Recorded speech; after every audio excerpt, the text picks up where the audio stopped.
Hi guys, I have been using this camera for over a year now, and I decided to make this video to help you guys decide whether you want to buy this camera or not. This camera shoots 24.2 megapixel images.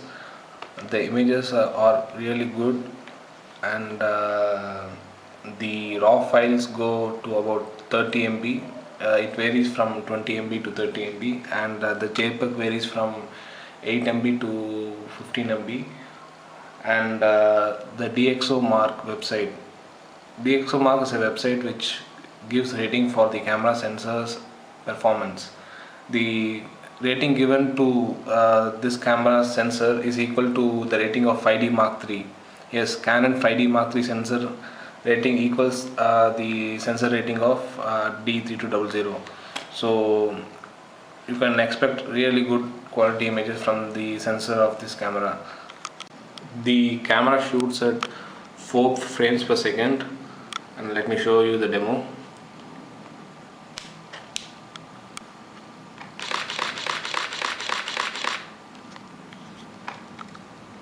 This is how the 4 frames per second in this camera sounds. The boot time is about 0.4 seconds. Let me show the demo.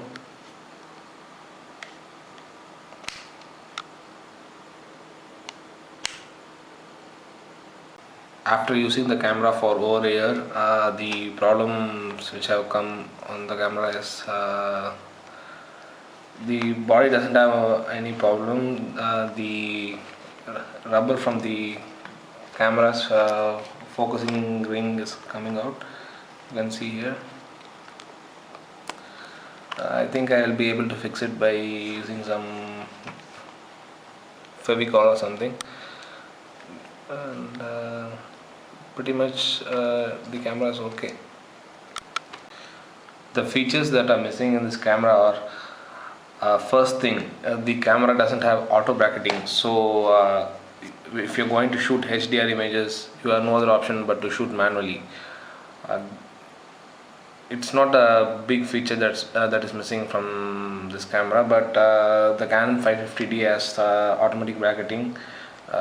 Even though it's an entry-level camera, they have made sure it has the bracketing capability. The camera can handle auto bracketing, but they have wantedly removed this feature so as to make us buy a higher model than this model. And next thing is the camera cannot be tethered to softwares like Lightroom, and the Nikon's NX software also doesn't support tethering, so you won't be able to tether the camera and shoot it. This will be a problem if you are into macro photography. And the camera doesn't have a inbuilt focusing motor. The 550D has inbuilt focusing motor. Because of that, the focusing speed will be faster in 550D than this camera. My friend has 550D, and when I use that camera, I can see the difference is very high. The focusing speed is really fast in 550D when you compare it to this camera. The camera has 11 focusing points. I think I'll be able to show you guys. Just give me a moment.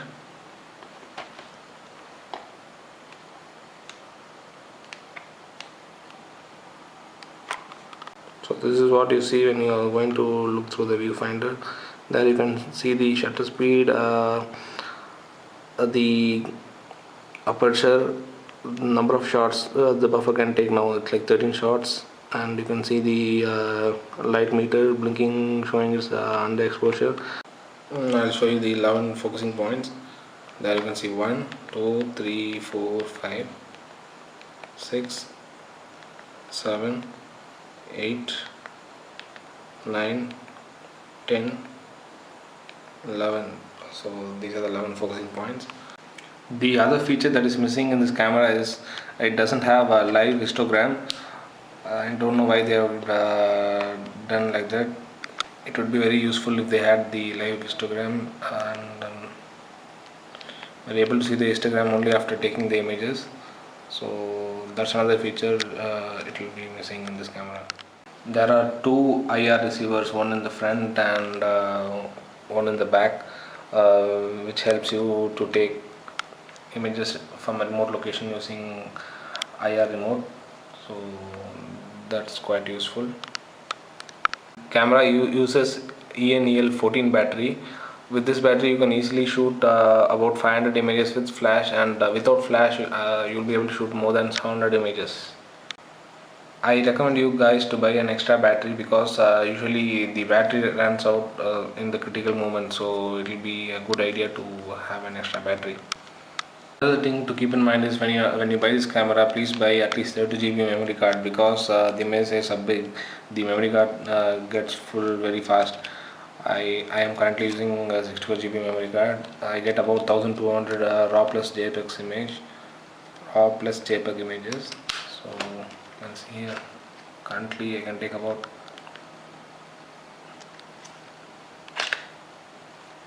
1300 images. So this is the live view. You are able to see the number of images you can take now, 1.3K, and this is the ISO. You can see the shutter speed, the aperture value, battery status, the metering, and the other usual stuff. This is the focusing point. The video quality of the camera is very good.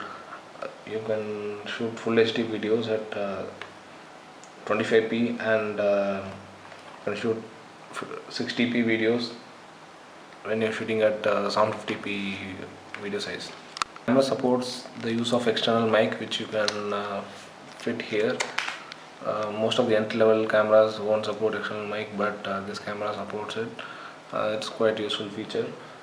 And also the camera supports external GPS. You can see here, external GPS adapter. The name is GP1 GPS unit, which is available separately. If you buy it and install it, then you will be able to tag the location with your images. The images are usable up to the ISO 3200. Above ISO 3200, the noise level increases. ISO 6400 also can be used, but I wouldn't recommend that. Above that, the images will have so much noise that most of them cannot be used. So finally, what I want to say is, this camera is a very good quality camera. I would recommend you guys to go for it. If you are a student who is going to take up photography, I think you would be better with D5200, because it has a screen which flips out from the body.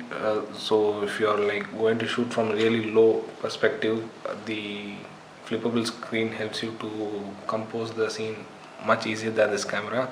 And also it has automatic bracketing. Those are the two features for which you can go for D5200. So if you are a student or a family person who is in a really tight budget, I would recommend you to go for this camera.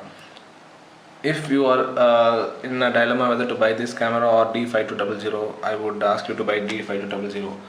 Image quality wise, you won't see a big difference, but the usability will be, that is the ease of using the camera will be better if you are going for D5200. So that's it guys, thanks for watching, and if you like my video, please subscribe. Thank you.